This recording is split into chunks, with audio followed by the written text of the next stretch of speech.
সংরক্ষিত হয়নি রাজধানীর 5টি ওয়াটার রিটেনশন পন্ড, তাই জলাবদ্ধতা কমাতে নেওয়া পরিকল্পনা মুখ থুবড়ে পড়ে আছে।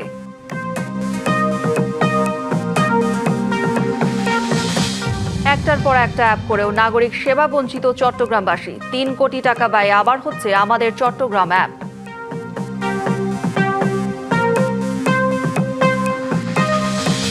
ভারতের নাগাল্যান্ড ও জম্মু কাশ্মীরে বন্যা আর ভূমিধসে অন্তত 19 জনের মৃত্যু, ক্ষয়ক্ষতির সাথে আছে অনেক আহত। সংরক্ষিত হয়নি রাজধানীর 5টি ওয়াটার রিটেনশন পন্ড, ফলে জলাবদ্ধতা কমাতে নেওয়া এই পরিকল্পনা মুখ থুবড়ে পড়ে আছে। একই সাথে আশঙ্কাজনক হারে কমেছে ঢাকার জলাশয়গুলো, ফলে সামনে অল্প বৃষ্টিতেও আসবে আরও ভয়াবহ পরিস্থিতি। এই ছবি রাজধানীর কল্যাণপুরের। ডিটেল এরিয়া প্ল্যান বা ড্যাপে পরিকল্পনায় এই জলাশয়টিকে রাখা হয়েছে ওয়াটার রিটেনশন পন্ড হিসেবে, যেখানে জমা হবে ধানমন্ডি, মোহাম্মদপুর, শ্যামলী, কল্যাণপুর ও গাবতলী এলাকার বৃষ্টির পানি। কিন্তু বাস্তবতা হলো, রাজধানীতে থাকা এমন 5টি ওয়াটার রিটেনশন পন্ডের প্রায় সবগুলোরই অবস্থা এমন। বেশিরভাগই দখল হয়েছে নানাভাবে, কোথাও কোথাও দখলদারের তালিকায় সরকারি প্রতিষ্ঠানও। মান বড় ছিল, এখন এখানে টিস্যু কালচার করছে, এখানে আলুর হিমাগার করছে, এন্ডে নার্সারি করছে, ওই দিক দিয়ে মেট্রো রয়েল, এই দিক দিয়ে করছে প্রসেসিং, ওই পাশে করছে আপনার সারের গোডাউন। এই জায়গা কমে আসছে, এখন এই জায়গাটা খালি আছে। তথ্য বলছে 1995 সালের ডিএমডিপি এবং 2010 সালের ড্যাপ এ রাজধানীর কল্যাণপুর, গোরান, চটবাড়ি, নাসিরাবাদ, বেড়াইত ও উত্তরখানে বৃহৎ এলাকা জুড়ে রাখা হয়েছে 5টি ওয়াটার রিটেনশন পন্ড। অত্যন্ত বেশি দরকার, কারণ একই মাত্রার বৃষ্টিপাত হয়ে এখন যে পরিমাণ জনভোগান্তি হচ্ছে, এই জনভোগান্তি আপনার অধিকাংশ সিংহভাগ কমিয়ে ফেলা সম্ভব যদি আমরা এই 5টি রিটেনশন পন্ড তৈরি করতে পারি এবং আমরা আমাদের ড্রেনেজ সিস্টেমটাকে ইমপ্রুভ করতে পারি।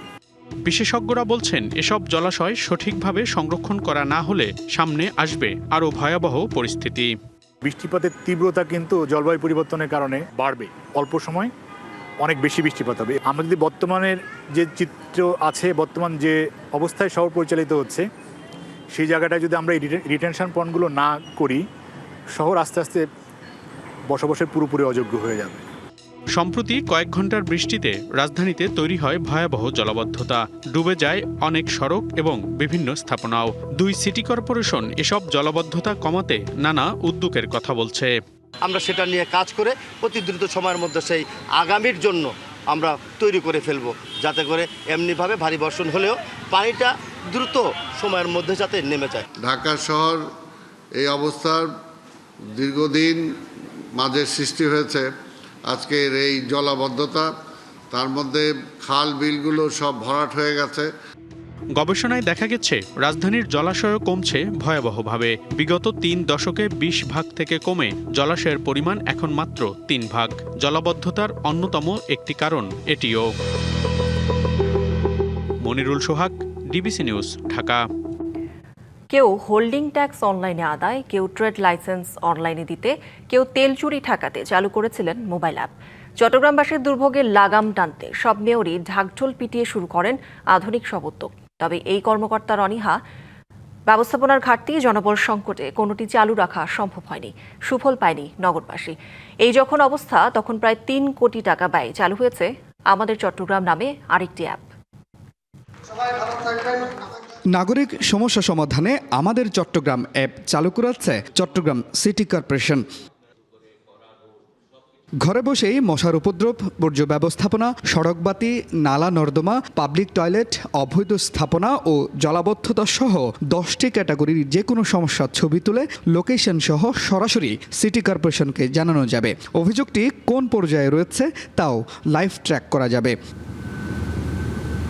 যদিও এমন ডিজিটালাইজেশন উদ্যোগ চট্টগ্রাম সিটি কর্পোরেশনের নতুন নয়, গেল 9 বছরে এমন অ্যাপ বানানো হয় আরও 2টি, যা উদ্বোধনের কয়েক বছরের মধ্যে মুখ থুবড়ে পড়ে। এখন প্রশ্ন, নতুন এই অ্যাপটির ক্ষেত্রেও কি একই পরিণতি হবে? এর আগের উদ্যোগগুলোতে দেখা গিয়েছিল যে উদ্বোধন করার পর যে বাস্তবায়নের যে প্রক্রিয়াটা, সেটা আসলে ওইভাবে হয়নি। প্রায় 6 মাস সময় নিয়েছে, প্রচুর রিসার্চ করা হয়েছে। প্রথম পর্যায়ে যে ডেভেলপমেন্টটা 1 বছর পর্যন্ত মেনটেনেন্স প্লাস ডেভেলপমেন্টটা, এটা আমাদেরকে ইবিএল সাপোর্ট দিচ্ছে। প্রতিটি প্রকল্পে ব্যয় হয়েছে সরকারি কিংবা করদাতার কোটি কোটি টাকা, কিন্তু অধিকাংশ উদ্যোগেই টেকেনি, সুফল পায়নি নগরবাসীও। তবে মেয়রের দাবি, এবার মুখ থুবড়ে পড়বে না তার উদ্যোগ। হোল্ডিং ট্যাক্স বা ট্রেড লাইসেন্স এগুলো ইনশাল্লাহ আমরা উইদিন শর্ট টাইম নিয়ে আসছি। কাজে ওভারঅল আমার একটা চিন্তাভাবনা আছে, গ্র্যাজুয়ালি আমরা করব। তবে অন্য মেয়রের মতো যে মুখ থুবড়ে পড়বে এটা না। আমি ইনশাল্লাহ এটার জন্য আমার আইটি ডিপার্টমেন্টকে আরও বেশি শক্তিশালী করছি। জনগণের উপকারে না আসলেও প্রকল্প সংশ্লিষ্টরা অনেকেই নিজ স্বার্থে এমন উদ্যোগ নেন বলে দাবি নাগরিক সমাজের। নাগরিক সেবার নামে যে সমস্ত প্রকল্প অ্যাপস যাই নেওয়া হয়, জনগণের বিন্দুমাত্র কোনো কল্যাণ হয় না, কোনো লাভ হবে না। যারা প্রকল্প নেয় তারা আখের গোছাতে পারে, তাদের লাভের স্বার্থে নেওয়া হয়। 2022 সালে ফেব্রুয়ারিতে অনলাইনে গৃহকর এবং ট্রেড লাইসেন্স জমা দেওয়ার প্রক্রিয়া চালু করেছিল সিটি কর্পোরেশন, কিন্তু রাজস্ব বিভাগের কর্মকর্তা কর্মচারীদের অনীহায় এটি কার্যকর হয়নি। পরে অবৈধ উপায়ে ট্যাক্স আত্মসাৎ করায় অন্তত 3 জনকে চাকরিচ্যুত করা হয়। Mujibul Haque, DBC news, Chittagong. দেশে চিংড়ির উৎপাদন বাড়লেও কমছে রপ্তানির ধারাবাহিকতা। সংশ্লিষ্টদের মতে স্থানীয় বাজারে তুলনামূলক ভালো দাম পাওয়ায় রপ্তানি বিমুখ হয়েছেন অনেক চাষি। অন্যদিকে মধ্যপ্রাচ্যের ভূ রাজনৈতিক অস্থিরতার প্রভাবে বৈশ্বিক বাণিজ্য ও ভোক্তা চাহিদায় পড়েছে নেতিবাচক প্রভাব। এর ফলে আন্তর্জাতিক বাজারে বাংলাদেশের হিমায়িত চিংড়ি রপ্তানিও চাপের মুখে। দেশের অন্যতম প্রধান রপ্তানি পণ্য হিমায়িত চিংড়ি, যা সাদা সোনা নামেও পরিচিত। দেশের মৎস্য রপ্তানি আয়ের প্রায় 76% আসে এই খাত থেকে। কিন্তু সম্ভাবনাময় এই শিল্পের টানা 2 অর্থবছর ধরেই রপ্তানি কমেছে 2000 মেট্রিক টন, আর এতেই বৈদেশিক মুদ্রার আয়ও কমেছে $22 মিলিয়ন। এই অবস্থায় আন্তর্জাতিক বাজারের চাহিদা অনুযায়ী মানসম্মত চিংড়ি উৎপাদনে সরকারি সহায়তা ও নীতিগত উদ্যোগ আরও বাড়ানোর দাবি খুলনা চিংড়ি বণিক সমিতির। ঘের মালিক পর্যন্ত যাদের সহযোগিতাটা পায়, আর তাদের ঘের মালিকদের কম ইন্টারেস্টে তাদের কিছু লোনের ব্যবস্থা করলে কম সুদে চাষের প্রতি আকৃষ্ট হবে। অন্যদিকে মৎস্য অধিদপ্তরের তথ্য বলছে, প্রান্তিক খামারিদের প্রশিক্ষণ ও কারিগরি সহায়তায় 2025-26 অর্থ বছরে উৎপাদন বেড়েছে। চাষিদেরকে বিভিন্ন প্রণোদনা দিয়েছি, পাশাপাশি চাষিদেরকে গুড অ্যাকোয়াকালচার প্র্যাকটিস এবং উন্নত পদ্ধতিতে চিংড়ি চাষের উপর প্রশিক্ষণ এবং পরামর্শ সেবা প্রদান অব্যাহত আছে। তবে এই তথ্যের সঙ্গে একমত নন রপ্তানিকারকরা। মৎস্য অধিদপ্তর বলছে উৎপাদন বেড়েছে, এটার সাথে আমরা বরাবরই দ্বিমত পোষণ করি। কারণ জানেন, সাস্টেইনেবল কোস্টাল ফিশারিজ ডেভেলপমেন্টের একটা প্রজেক্ট এসেছিল ওয়ার্ল্ড ব্যাংকের, যেখানে 2500 কোটি টাকা খরচ করা হয়েছে এই খাতের উন্নয়নের জন্য। আসলে সেই টাকাটা টোটাল লোপাট হয়ে গেছে। তো এটা হচ্ছে শাক দিয়ে মাছ ঢাকার মতো। অর্থনীতিবিদরা বলছেন, বৈদেশিক মুদ্রা অর্জনের এই সম্ভাবনাময় খাতকে টিকিয়ে রাখতে সরকারকে বাজার সম্প্রসারণ এবং রপ্তানি বান্ধব নীতিতে জোর দিতে হবে। সরকার যদি নিজস্বভাবে কিছু প্রণোদনার ব্যবস্থা করে, আন্তর্জাতিক বাজারে ব্র্যান্ডিংটা বাড়ানো হয় এবং ব্যবসায়ীরাও তাদের স্ট্যান্ডার্ড বজায় রেখে যদি আমাদের প্রোডাক্টগুলো সেভাবে সাপ্লাই দিতে পারে, তাহলে আমার মনে হয় খুব দ্রুত আমরা এই সমস্যার সমাধান করতে পারবো। চিংড়ি শিল্পের হারানো গতি ফিরিয়ে এনে রপ্তানি ও বৈদেশিক মুদ্রার আয় বাড়াতে কার্যকর পদক্ষেপ নেবে সরকার, এমন প্রত্যাশা খাত সংশ্লিষ্টদের। DBC news desk. নাটোরে লোডশেডিংয়ে ব্যাহত হচ্ছে দেশের দ্বিতীয় শীর্ষ রপ্তানি পণ্য চামড়ার সংরক্ষণ ব্যবস্থা। প্রতিদিন গড়ে 6 থেকে 7 ঘন্টা বিদ্যুৎ না থাকায় নষ্ট হচ্ছে কাঁচা চামড়া। জেলায় দেশের দ্বিতীয় বৃহত্তম কাঁচা চামড়ার মোকাম চকবৈদ্যনাথের ব্যবসায়ীরা বলছেন, দ্রুত বিদ্যুৎ পরিস্থিতির উন্নতি না হলে এই রপ্তানিমুখী শিল্প আরও ক্ষতির মুখে পড়বে। নাটোরে চকবৈদ্যনাথ চামড়া মোকামে বিভিন্ন জেলা থেকে আসা কাঁচা চামড়া সংগ্রহ, বাছাই, লবণজাত ও সংরক্ষণ করা হয়। এবার কোরবানির ঈদে 15 থেকে 20 লাখ পিস চামড়া সংগ্রহের আশা করেছিলেন ব্যবসায়ীরা, তবে সেই লক্ষ্যমাত্রা পূরণ হয়নি। মরার ওপর খাড়ার ঘা, ঘন ঘন লোডশেডিংয়ে মারাত্মকভাবে ব্যাহত হচ্ছে চামড়া সংরক্ষণ কার্যক্রম। লবণ লাগানো বা দেখাশোনা বিভিন্ন কাজ থাকে, বিদ্যুতের অভাবে চরম একটা দুর্ভোগ। কারেন্ট থাকে না, এই কারেন্টের কারণে আর কি লবণ করা ঠিক মতন হয়নি, জন্য চামড়াগুলো বেশি নষ্ট হয়েছে। বিদ্যুৎ না থাকার কারণে লেবাররা কাজকাম করতে পারতেছে না, মহাজনেরা মাল দেখতে পারতেছে না, এতে অনেক সমস্যা। কাঙ্ক্ষিত দাম না পাওয়ার পাশাপাশি বাড়ছে লোকসানের শঙ্কা। লোডশেডিং এর কারণে যারা ব্যবসায়ীরা আছে প্রায় কোটি টাকা ক্ষতিগ্রস্ত হয়েছে। এই ক্ষতিগ্রস্ত দায়ভার কে নেবে? 300 টাকার বিল আসছে 3000 টাকা। এই বিলটা ভৌতিক বিল কেমনে আসে এটা আমার জানা নাই। বিদ্যুৎ না থাকার কারণে আমাদের চামড়ার কাজে লেবাররা মাল লবণ করতে পারে নাই। কোম্পানিরা যখন আসে তখন চামড়া দেখতে আলো অন্ধকারে মালের যাচাই নিয়ে বিভ্রান্তি।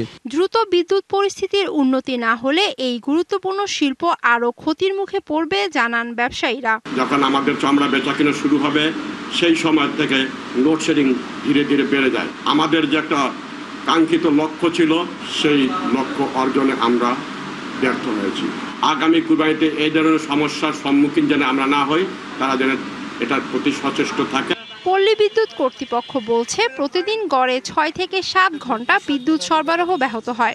গেটের ত্রুটিজনিত কারণে 2.5 ঘন্টা এবং অন্যান্য লোডের ঘাটতির কারণে 3 ঘন্টা, টোটাল 5.5 ঘন্টা লোডশেড আমাদেরকে দেওয়া হয়েছে। আমরা চেষ্টা করতেছি যেহেতু চামড়া রপ্তানিজাত পণ্য, তো তাদেরকে যতটুকু ভালো বিদ্যুৎ দেওয়া যায় সেটা আমাদের চেষ্টা আছে। এই অবস্থায় জেলা প্রশাসক দ্রুত বিদ্যুৎ সংকট নিরসনের আশ্বাস দিলেন। ঈদুল আজহার সময়টাতে প্রয়োজনীয় বিদ্যুৎ সরবরাহ প্রদান করা হয়েছে এবং এই ধারা যাতে অব্যাহত থাকে এই জন্য আমরা ইতিমধ্যেই জিএম পল্লী বিদ্যুৎকে নির্দেশনা দিয়েছি।